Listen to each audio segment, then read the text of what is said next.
Uh-oh. The last cookie. You can get a new box of cookies in as fast as an hour with Walmart Express Delivery. Are you my guilty self-conscience? No, I'm the voice offering you promo code EXPRESS for free delivery on your first order. Hey, who ate my cookies?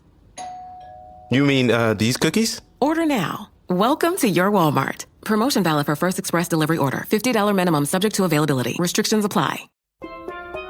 Here at the Almond Joy Factory, where tropical vibes abound, we use soft, fresh-tasting coconut. The crunchiest almonds and delicious chocolate candy. Ah, but do you know what our most important ingredient is? Sometimes you feel like a nut. Sometimes you don't. Almond Joy's got nuts and something even way better than that. Yes, Almond Joy is made with almonds and joy.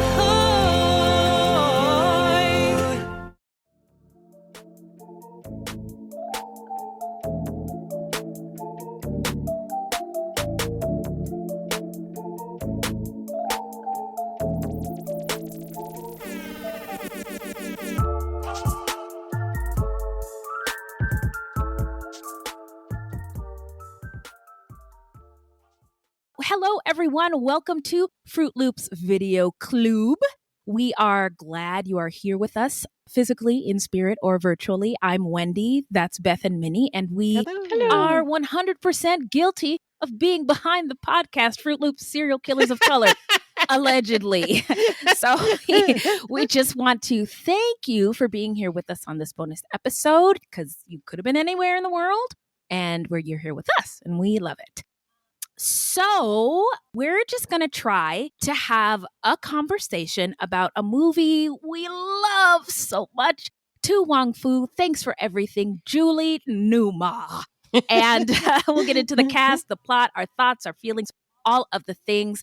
But it's pretty informal. We're not movie people. Yeah. My movie credentials are that I watched it. I love movies. It. Yeah. And that's it.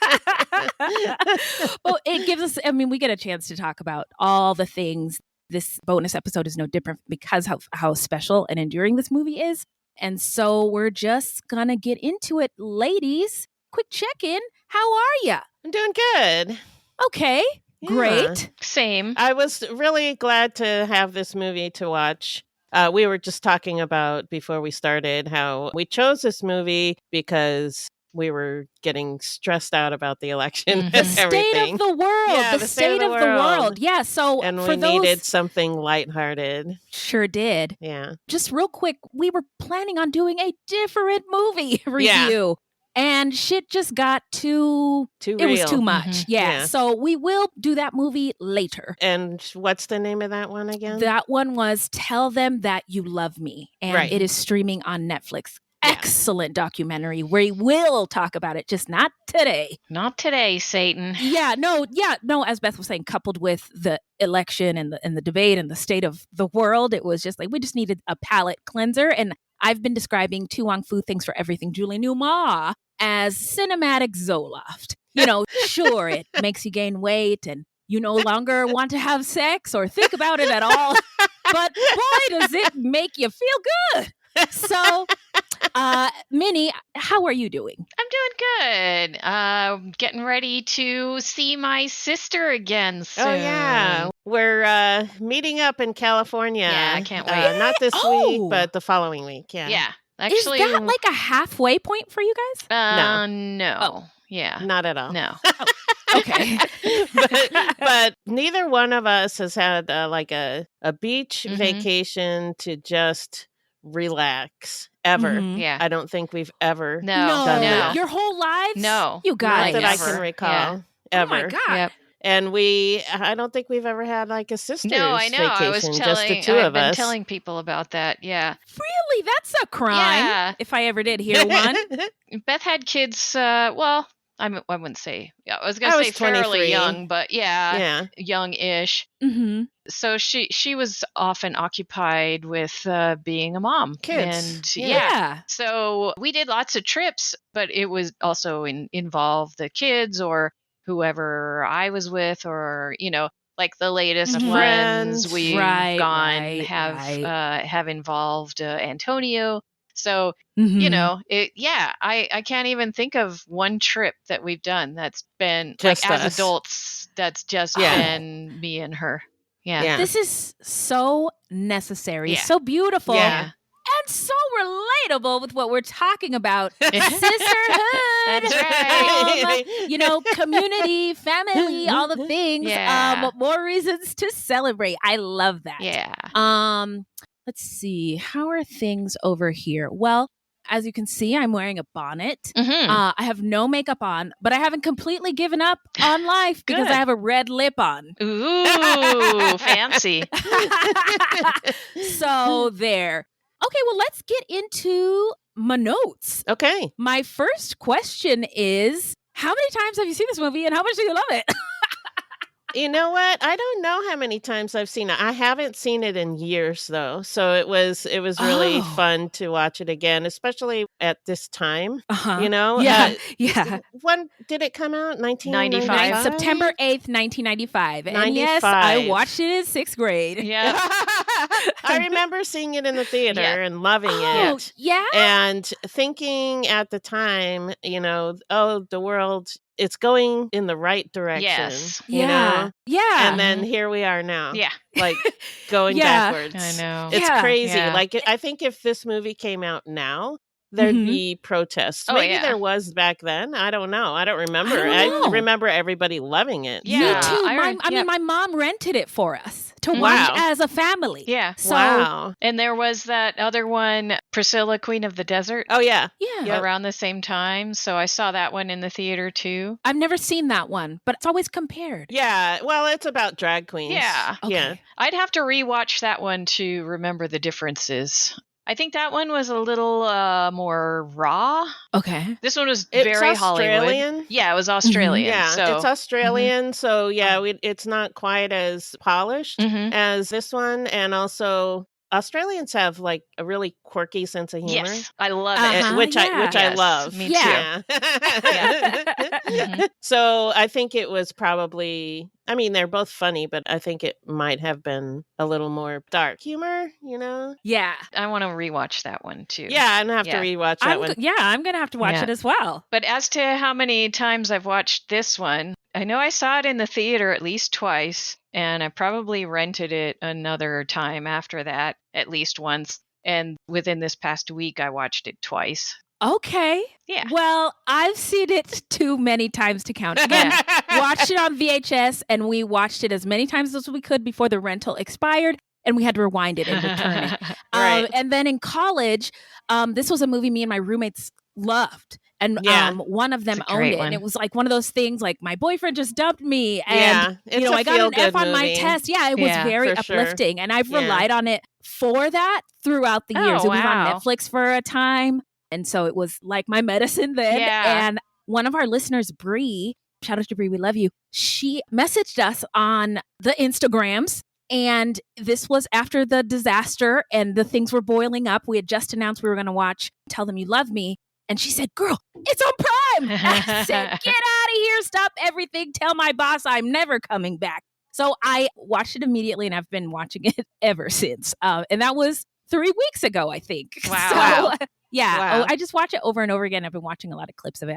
I love this movie so much and have seen it so many times. And we imagine if you're tuning into this one, you love it as well. If you have a chance to get at us, find us on social media. Tell us what you think, how many times you've watched it, and why you love it. So let's talk about just some stats. Let's get the facts out of the way, and then we can have some fun. Okay. Agreed? All right. Okay. So To Wong Foo, Thanks for Everything, Julie Newmar, came out on September 8th, 1995. And it is rated PG-13, which is probably why many junior high kids my age also watched it when it came out. It is, I guess, categorized as a comedy and a drama, and I would agree. Yes. Yeah. And it's 40% on Rotten Tomatoes. Just 40%? 48. It's low, 48. but for the reasons we know why, right? It's the Yeah. same reason Some that people review bombed it. that's I'm sure. what I Mm. think. Yeah. But I actually didn't read any of them because who cares? This is a celebration. And when it opened, it was number one at the box office for like 2 weeks. It was super popular. Yeah. Of course course it was. Yeah. I mean, the trailer alone, as a kid, we all saw the trailers, but we didn't all have the opportunity to get money, to get movie tickets, and get a ride to the movies. Yeah. So as a kid, all I saw was the commercials and the trailers. And when it came out on VHS, you couldn't stop me from going down to Hollywood Video. So it was also written and directed by Beban. It was directed by Beban Kidron. And I guess Beban Kidron is a British person. And that person, I believe, also directed one of the Bridget Jones movies. And written by Douglas Carter Beane. And Douglas Carter Beane is a queer playwright. And a funny fun fact I learned about this movie is this playwright, when they were thinking about writing the script, they decided on not writing it as a play because it would be too hard to put a Cadillac DeVille on a stage. Which is, I think, an important part of the movie. Yeah. So Yeah. the cast, Wong Foo, is a real person, in case anybody was wondering. We never meet Wong Foo, but just so you know, Wong Foo is real. They called Wong Foo Fooey. That's what his friends called him. He was a bartender at the China Bowl restaurant in New York. So was the picture real? The picture of Julie Newmar? Yes. I mean, with Oh, the signature, with the signature. and everything. I don't know about that. Somebody will have to find out and Yeah. tell us. But in my imagination, the person who wrote the movie also knew Wong Foo, and they all hung out in these queer spaces in New York in the 80s and 90s. But I don't really know.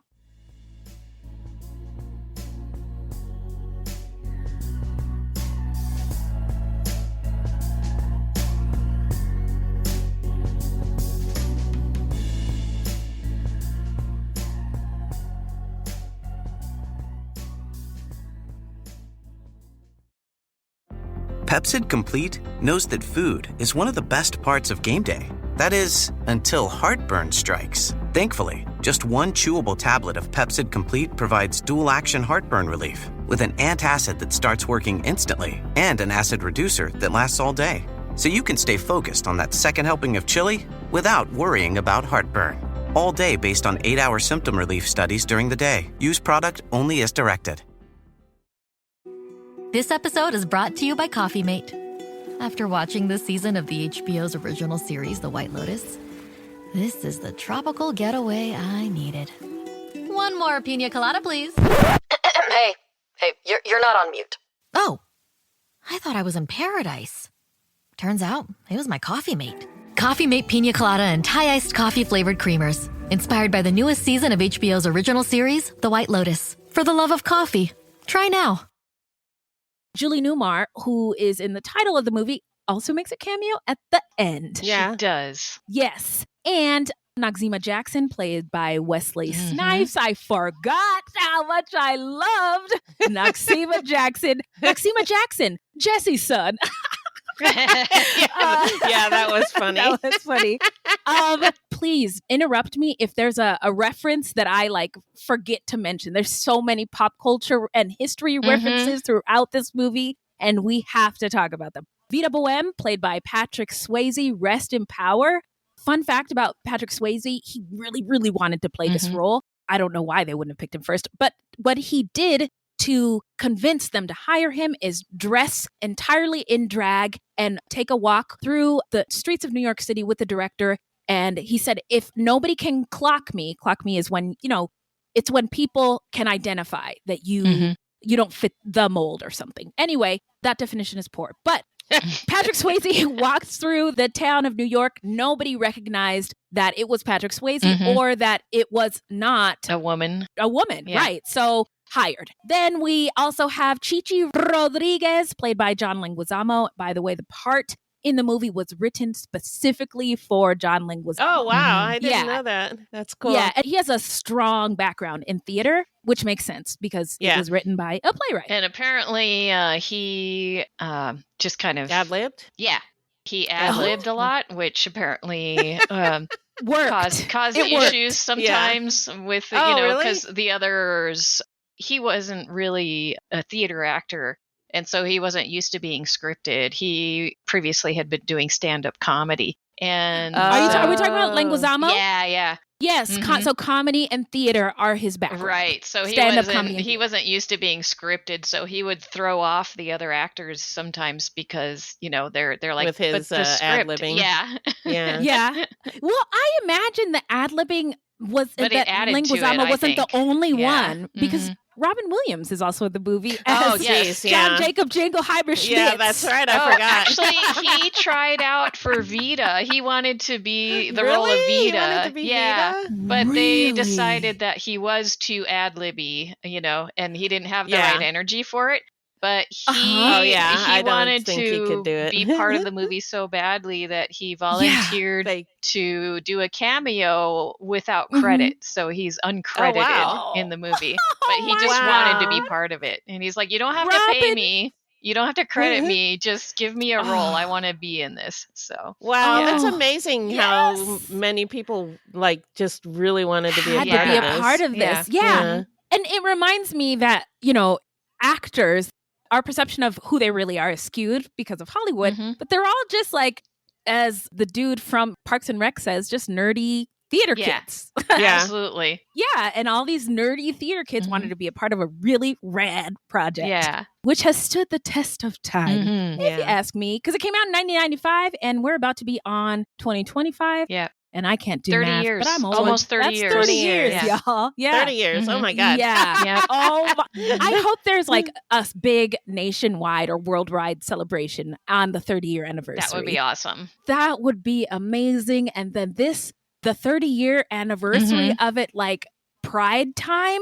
Okay. Yeah. So next person, Carol Ann, played by the Stockard Channing, She's aka so good. Rizzo from Yeah, Grease. Grease. Yeah. And Stockard Channing is a queer icon. And I don't know if Stockard Channing ever came out. I always felt like she was giving queer bisexual vibes or whatever, but I don't really know.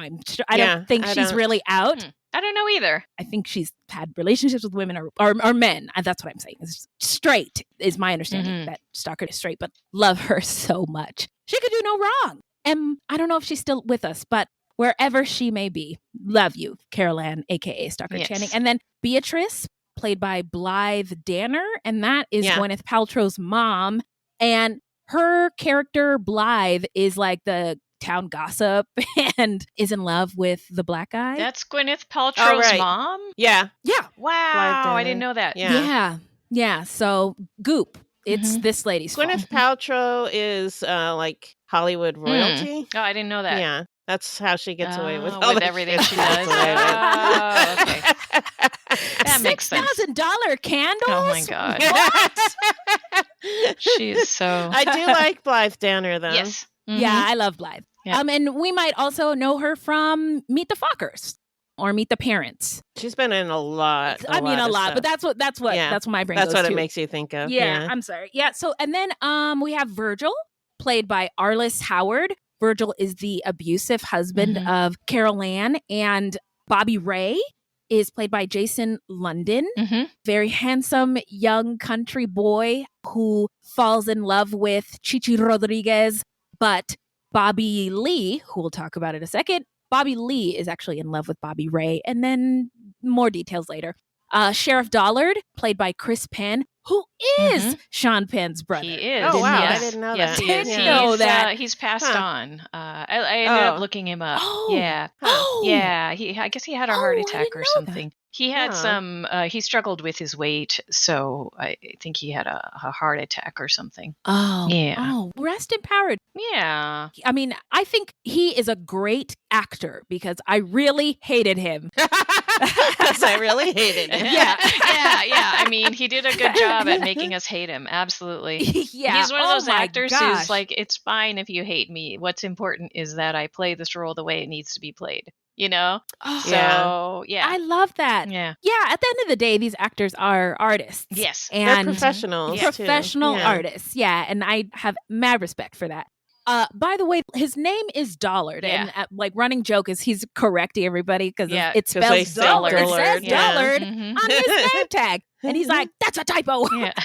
And but a dullard, and he is a dullard. Yes, he's is a dum dum. Doo-doo pants. A ding dong. Yeah. And then there is Myrna, played by Melinda Dillon, and she's always the old lady in everything. Everything, yeah. I want to say she's she was a professional in Dodgeball. Old lady. Yeah, she's a professional old person in movies, but she is a gem.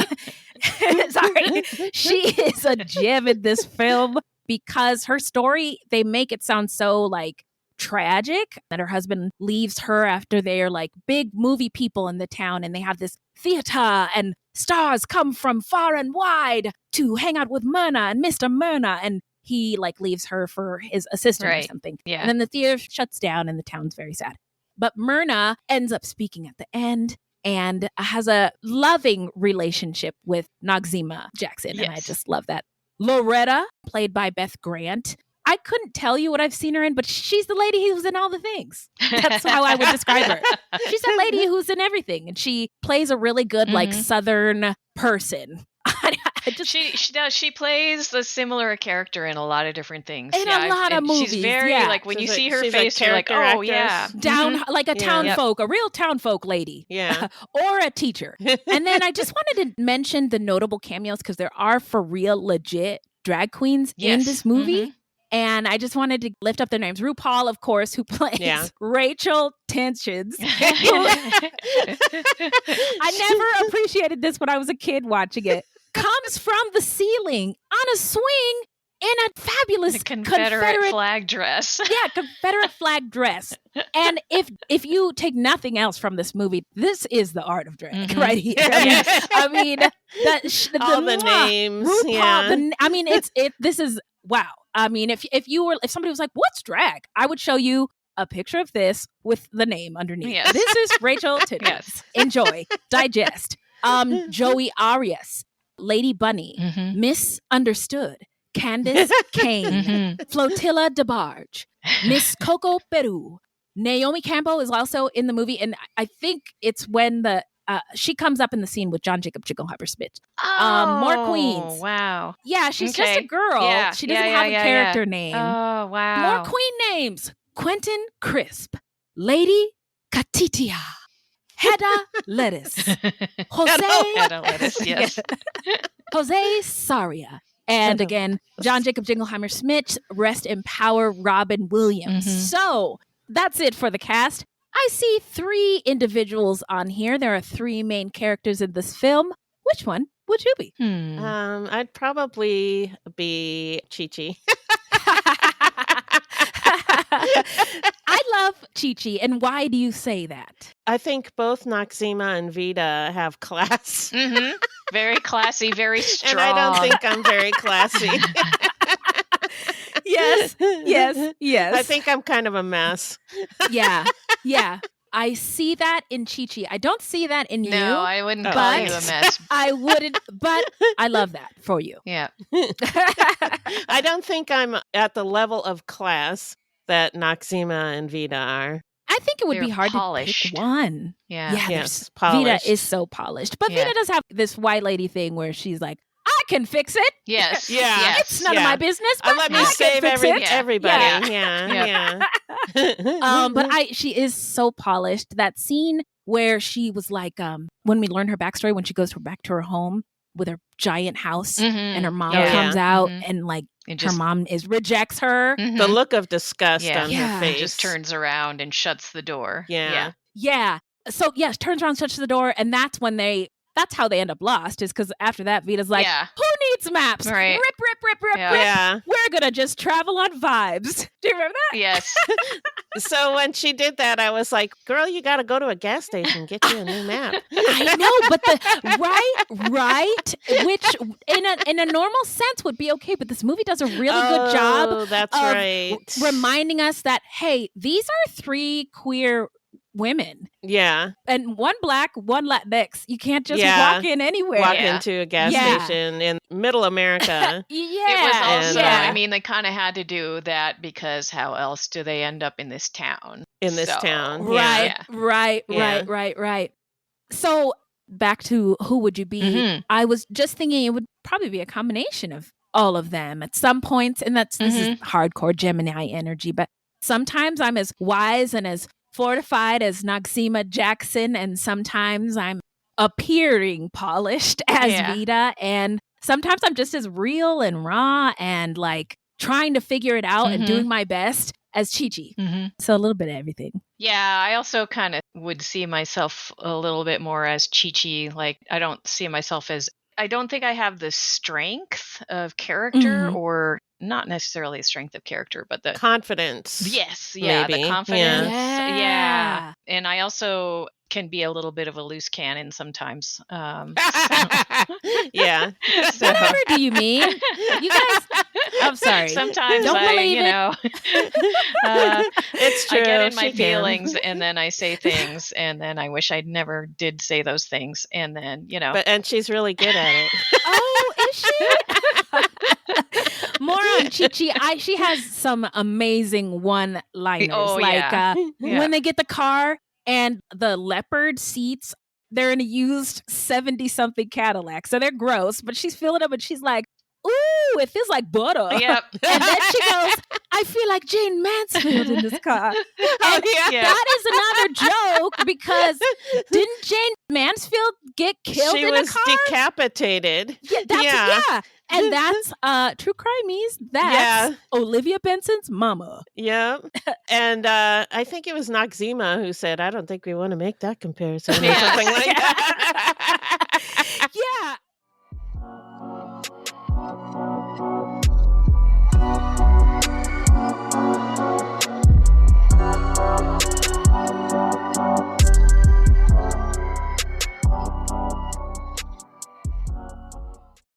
Hey, Fidelity. What's it cost to invest with the Fidelity app? Start with as little as $1 with no account fees or trade commissions on U.S. stocks and ETFs. That's music to my ears. I can only talk. Investing involves risk, including risk of loss. Zero account fees apply to retail brokerage accounts only. Sell order assessment fee not included. A limited number of ETFs are subject to a transaction-based service fee of $100. See full list at fidelity.com/commissions. Fidelity Brokerage Services, LLC, member NYSE SIPC. This is a message from sponsor Intuit TurboTax. Taxes was getting frustrated by your forms. Now, Taxes is uploading your forms with a snap, and a TurboTax expert will do your taxes for you. One who's backed by the latest tech, which cross-checks millions of data points for absolute accuracy, all of which makes it easy for you to get the most money back, guaranteed. Get an expert now at TurboTax.com. Only available with TurboTax Live Full Service. See guaranteed details at TurboTax.com/guarantees. Just the one-liners and the zingers and the insults they hurl at each other. Oh, hilarious. Love. And those mean down in the mud insults. And they did that with each other. But they love each other so much. And then you can come back and say, sorry, you said that. And then it's like forgotten. Yeah. Another thing that comes up in discussions about this movie is how they're in drag 24/7, which is not common. Right. I mean, even RuPaul is like, I'm not doing drag unless you pay me. Yeah. Because it's a lot of work. It's a lot of work, yeah. Yeah. But couple things on that. For continuity of the story, maybe it does work because I do know when somebody is in drag, their pronouns are she, her. So it makes that part of it at least easy in 2024. Right. But I like it because they had so many costume changes. So many costume changes. Yeah. I was like, I remember thinking as a kid, boy, that car seems so small to have that many clothes in it, you know? Movie magic. Oh, of course, yeah. Yeah, it was kind of ridiculous. Like when they first get to the town and they're like, what do you say, ladies? Should it be a statement-making hat day? I think is what Vita says. And then, their outfits are just, in every scene. I love it all. But here's the plot. These three, well, at first it starts out as two. We see Patrick Swayze, we see Vita, and we see Noxeema Jackson getting ready. And it says, get ready with me. montage with this cool song, and they're doing their makeup oh so carefully and like loving doing it, right? Like so much so that Noxzema is like kicking her legs, fluttering because she's so happy, and then she puts on that's a really the cute red scene pumps, with and her heels on. I love that scene. Hell of an opening scene. They're going to get ready to compete in this New York City Drag Queen of the Year contest. And that's when we meet Rachel Tensions and the Confederate flag, which are gold.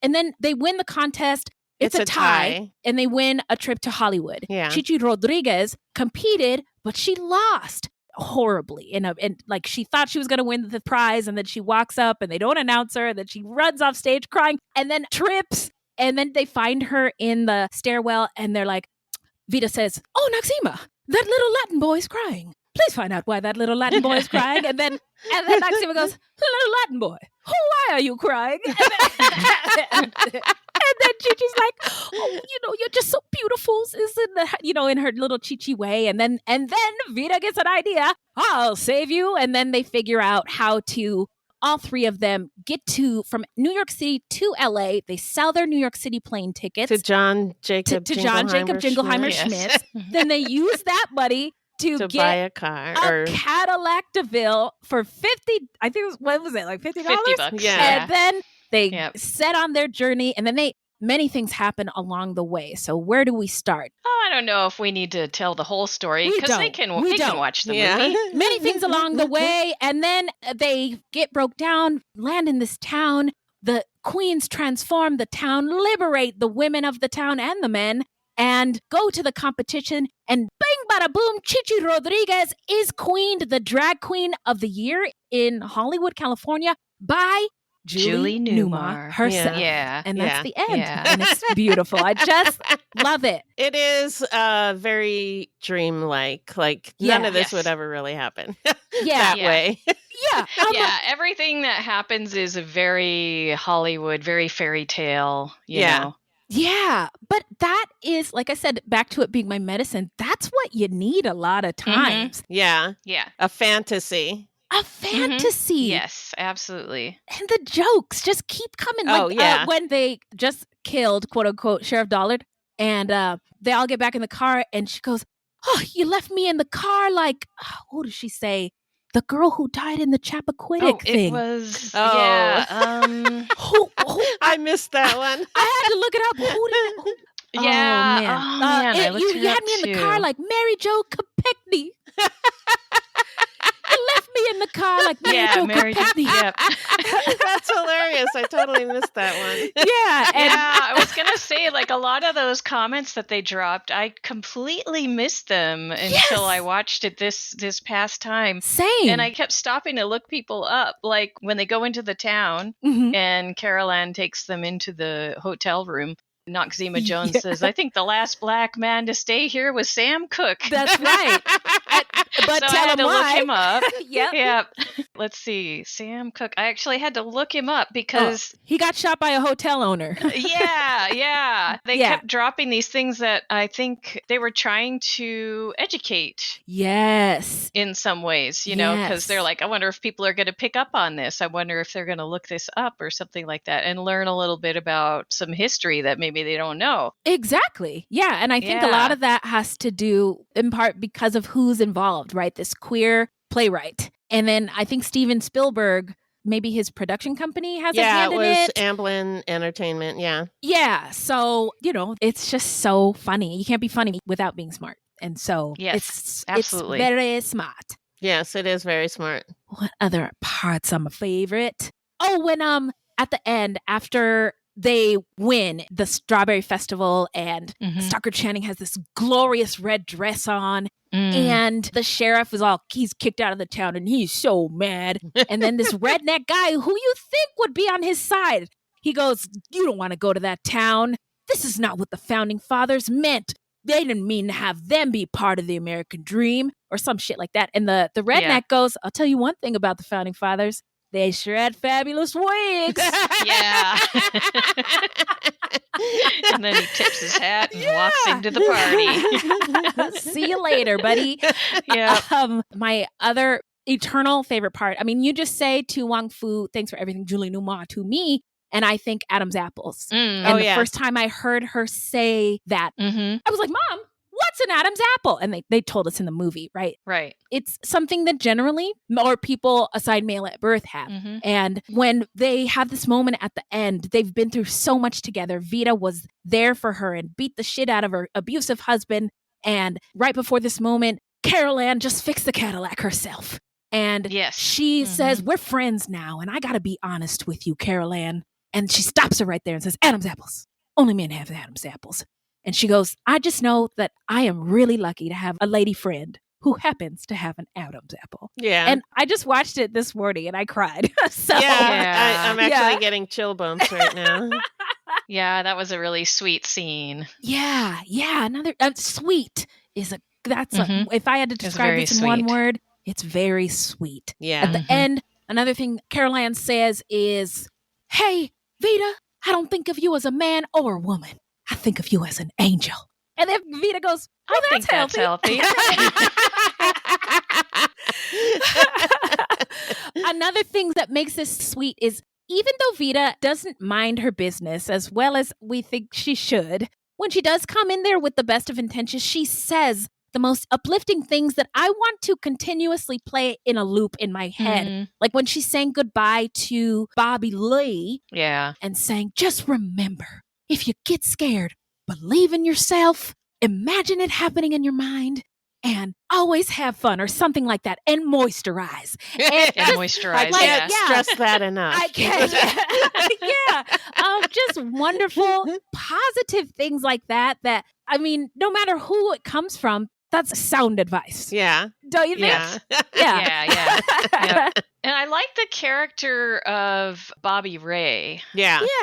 How come? Because he just accepted everything that came at him, you know? Yeah. He wasn't. And then when he suddenly had the realization that Chi-Chi was actually not female, he just kind of like had this look that he was pondering for a second.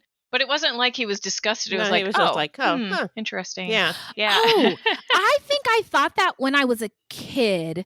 But after thinking about it more, I know that we're supposed to believe Bobby Ray didn't know that Chi-Chi was not until they made that comment about a boy in a dress, and then he's like, wait a minute. But that I thought today when I watched it, and this is hopeful me, that maybe in the real he's really pondering, I can't believe they thought I didn't know. Oh, interesting. I can't believe they thought I didn't know. Like, are these people stupid? They know. I can't. But I didn't think about it that way. In my head today when I watched it, I thought Bobby Ray probably does know and doesn't care. Just loves Chi-Chi anyway. And I think Chi-Chi also really cares about Bobby Ray because he sees her for who Chi-Chi is. There's some discussion on the internet that Chi-Chi is not a little Latin boy in a dress, as Noxima a trans Jackson. Woman. Yeah, that Chi-Chi is actually a trans woman. And I think John Leguizamo has gone on to comment that, you know, if this movie was made today, there would be so many things that are different. But that he hoped it would be played by a trans Latine person. Yeah. And I think, agreed. Yeah. But also, I like thinking of it like that today. That, you know, that Bobby people Ray know didn't care. It doesn't matter. Yeah. And Bobby Ray, that's Bobby Ray just shot up to being my favorite character. Sorry. Sorry, Noxima Jackson. I liked it was just a little joke, but and I don't know why I found this so funny, but I think Chi-Chi called Bobby Ray Bobby Lee, and Bobby Ray was like, that's a girl's name. Yes, that was funny. That was funny. Yeah, so many moments like that. Let me think what else. When Noxima Jackson meets Myrna, and like Myrna is quiet, and then like all of a sudden starts chasing her. Oh, that was a hilarious scene. I'm gonna get you. I'm gonna get you. Girl, I'm just trying to give you this picture.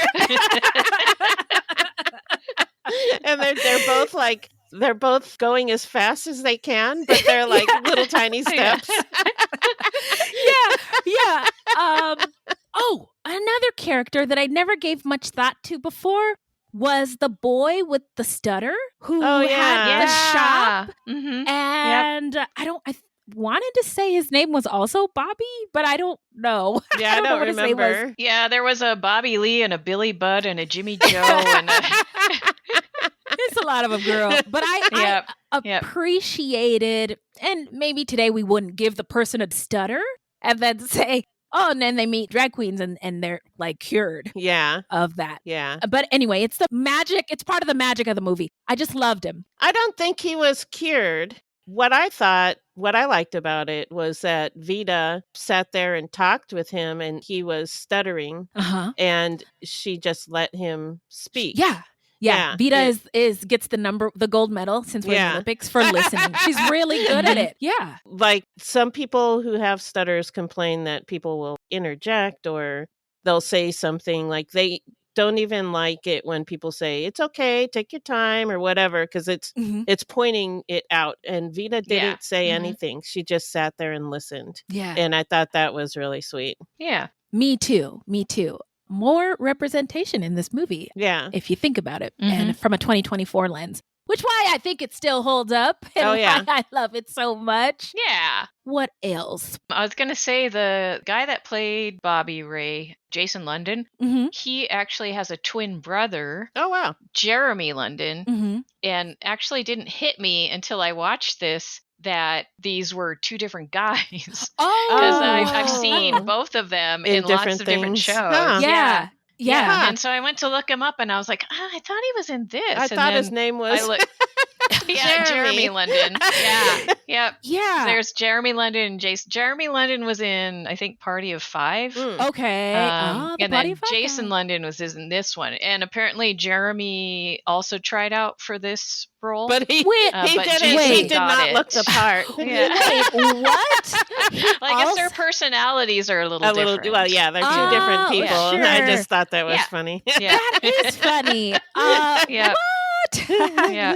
I also loved Carol Ann and like her transformation. I also feel like you can identify with everybody in the movie. In You some know, like, way or another. Yeah, like at times when I've turned to this movie for solace or encouragement, I think of the story of Carol Ann. Just like she's telling her story about, what did she say? Oh, I was so ugly. I could never get out of this town. And, you know, she knows she's in a like shitty place and almost just resigned with never leaving. Never, like, this is just the way it's going to be. And then she like clicks with the help of friends and she gets rid of Virgil and gets rid of her baggage and focuses on what's important. You know, I got to stay here. I got to raise my girls. I got to, you know what I mean? And recognizes the people who love her for who they are. And they see, I just love the story of Carol Ann's liberation. End, they offer that she should come with them. Yes. And then she says, no, I'm going to stay. Home. Yeah. Yeah. Because now she feels like she's got the strength and confidence to be able to do it. Yep. From having this experience. I just love it. I just love it.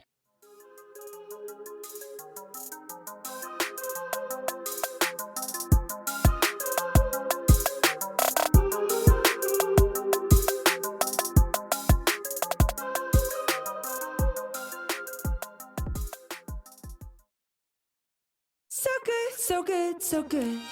New markdowns up to 70% off are at Nordstrom Rack stores now. Fresh kicks, spring tops, new dresses. There's always a score. I mean, the denim section is unreal. Why do I rack? All the dresses. I always find something amazing. Head to your Nordstrom Rack store to find can't-miss deals on all the spring things. Great brands, great prices. That's why you rack. And then there's that part where the queens all hold hands, and it must have been right after Carol Ann takes off the veil and kicks Virgil out of the town. They all hold hands and they say, I'm going to stand up and I'm going to be me and I'm going to be honest and I'm going to do all these, like, affirmation city. Like, I just kept hitting rewind.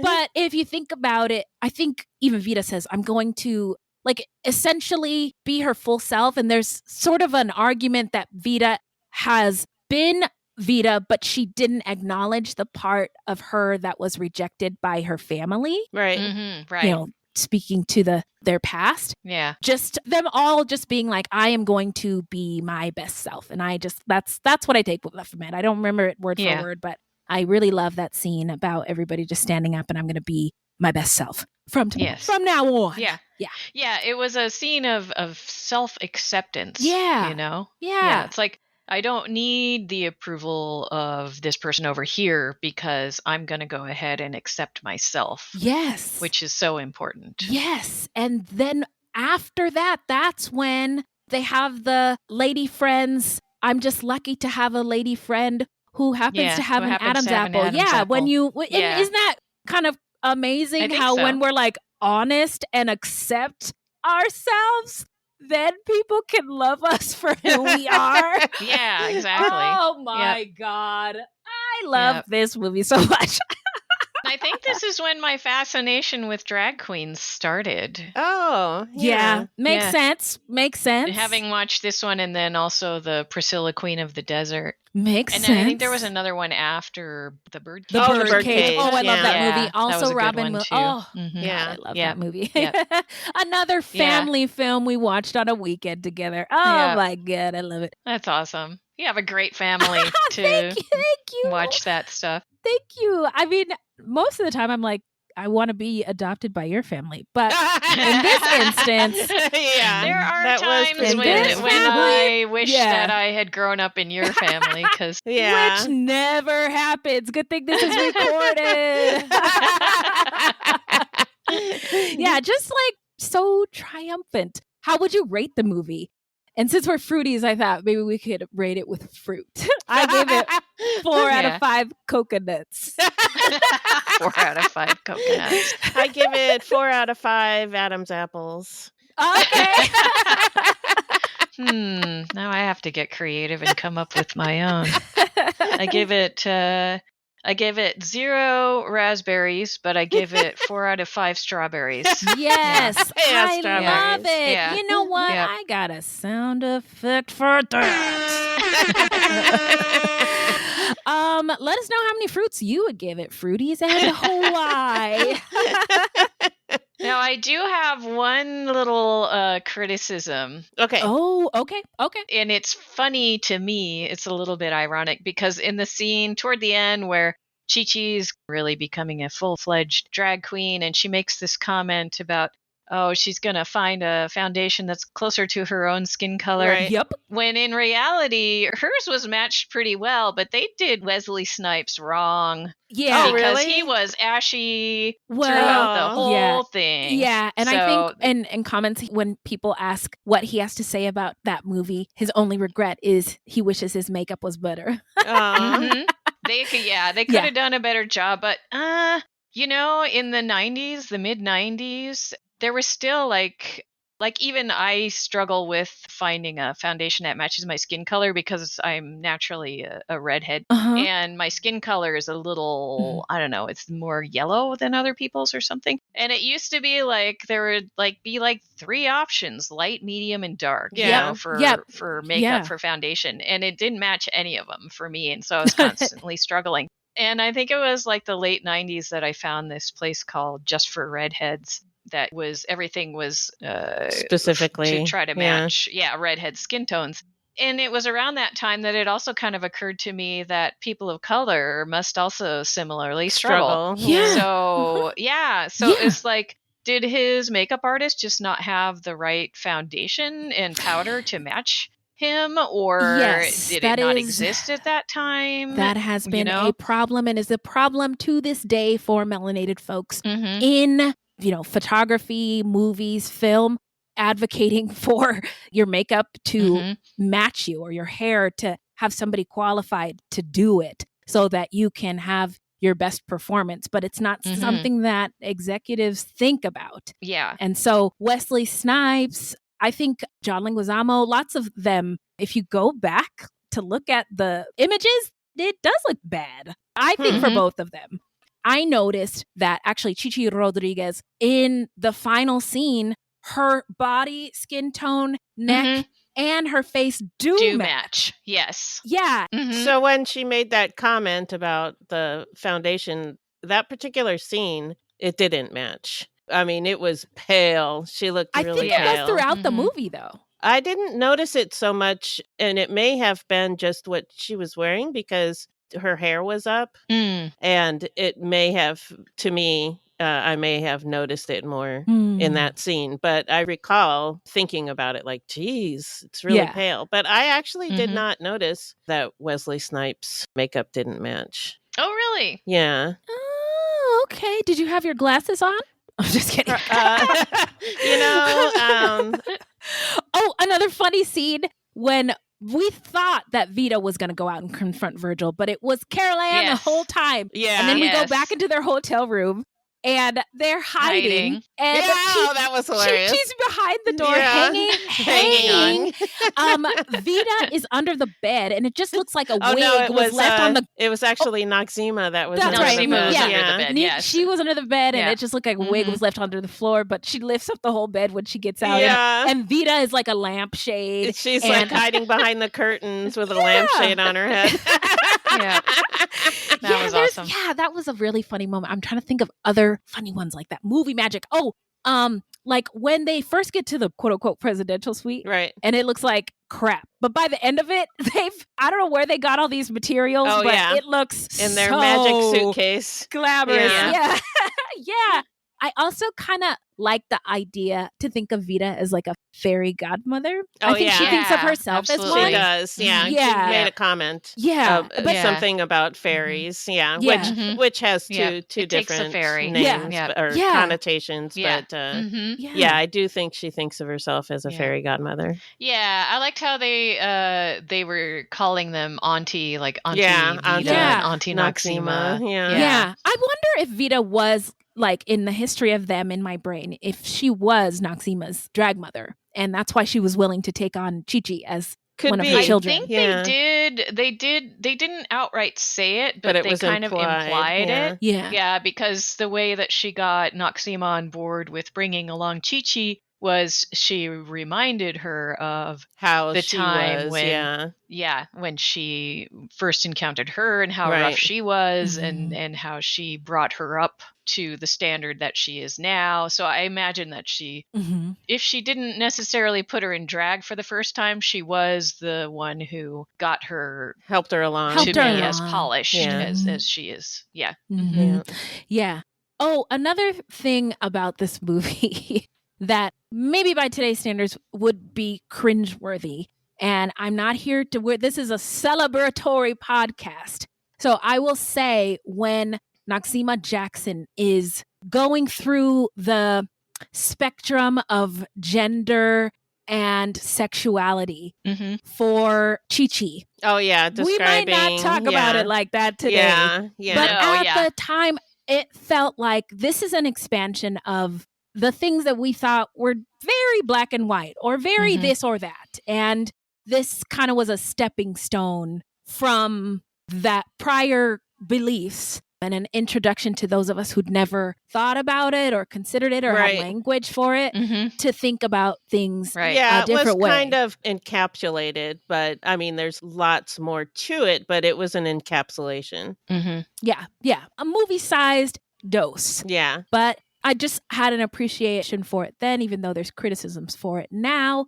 And just like any other pharmaceutical drug, it has things that are not great about it. Some side effects. Yeah, some side effects. But there are some things that did not stand the test of time. And that would have been one of them, is that very brief and not necessarily 100% inclusive or thoughtful classification of people. Yeah. And so today, in my head, it would be way better done way better. Yes. But I'm sure if they had the language at the time. Like at the time, a lot of people didn't even know that this existed.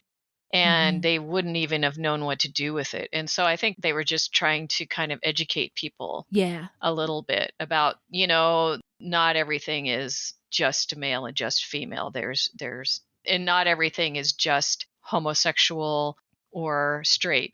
You know, they were kind of trying to say that. They were trying. Yeah. Yeah. It was 30 years years ago. Yeah. It was, And, it was 30 years ago. If there's anything you can say about the 90s is everybody got a trophy for trying. Yeah. And yeah. and I think this movie is no different because I think there were Golden Globes nominations. Was there? Yes. For this one. And I think maybe this movie, I think because Steven Spielberg was behind it, at the time there were like hopes or whispers for Oscar talk. Oh, wow. With this well, movie. They did do a great job. I mean, the main actors. Yeah, we have to look at this piece of art for what it was at the time. I always thought they were very brave to do it. You know? Yeah. The men who played these characters. Yeah, one of the things that I read about Wesley Snipes is at the time, you know, he was this very macho action hero kind of actor. Yeah, and remember the trailer? This was a huge step. It was a huge risk for him to do this. And it's good that he took that risk. Yeah. And shout out to Patrick Swayze, who I will forever have a wonderful place in my heart for this movie. And Ghost. I don't know. I've never seen any other Patrick Swayze. I didn't know he was an action star. Dirty Dancing. Yeah, exactly. Dirty Dancing is what I always think of when I hear his name. Yeah, I didn't know he was an action star. And I don't care that he was. I love him as Vita. It was just such a treat. Anything you want to say before we go? No, I just really enjoyed watching this movie, going back to it and experiencing it again. I loved it. Yeah. Me too. Me too. One more thing I have to say before I stop the recording. I'm so tired of this freakazoid white lady telling us what to do. Freakazoid. This freakazoid white lady. What? That's hilarious. All right. We had a great discussion. We love you, Fruities. Thanks for being here with us and for listening. I think that's it. Okay. Bye. We love you. We love you. Bye. Bye.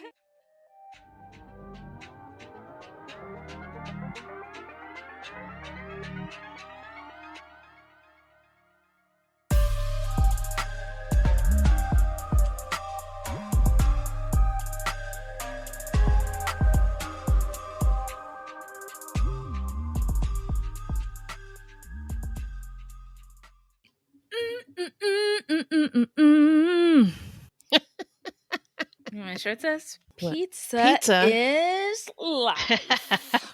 Oh, it is. It's true. I couldn't agree more. I have my Fruitloops. Oh, you've got a Fruitloops tank? Oh. Yeah. Because I wear a lot of tanks in the summer. That's pretty much all I wear. Yeah, same. I mean, is tanks. What else can you wear without risking your life? Tanks are life. Okay, so actually, is that like a halfway point for you guys? No. Oh. Yeah. Not at all. No. Okay. But just remember, if you get scared, believe in yourself, imagine it happening in your mind, and always have fun or something like that, and moisturize. And moisturize. I can't stress that enough. I can't. Just wonderful, positive things like that. That, I mean, no matter who it comes from, that's sound advice. Yeah. Don't you think? Yeah. Anything you want to say before we go? I'm so tired of this freakazoid white lady telling us what to do. Freakazoid. This freakazoid white lady. What? That's hilarious. All right. I think that's it. Okay. Bye. We love you. We love you. Bye. Bye. 24 hours ago, I found out the person that I'd been dating and seeing for the last 6 months as a con man. That is my sister Emma. Andrew Tonks's lies had been so convincing, she'd invested $300,000 with him. However, the tables were about to turn on Andrew. What he didn't know was that Emma had discovered his real identity. But to get any chance of justice, Emma had to act like it was business as usual. Coming up in this series, and that's when murder, all this stuff goes through my mind. I'm really, really scared. I'm assuming Sarah has watched too much Netflix and figures I've been defrauding you. Couldn't be further from the truth. that's what this was, a real life story that seems so unbelievable, but it was actually true. A true story that all starts with one simple swipe to the right. I'm Sarah Ferris. And I'm Emma Ferris, and this is my story, Conning the Con.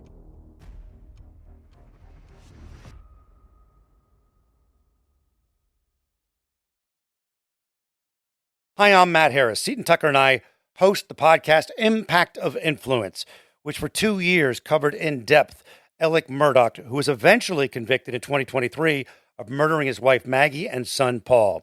That story continues to evolve, and we will cover that. Plus, we will tell you stories of other true crime events that have happened in the South. Please join us on Impact of Influence. And give us a follow on the Impact of Influence Facebook page.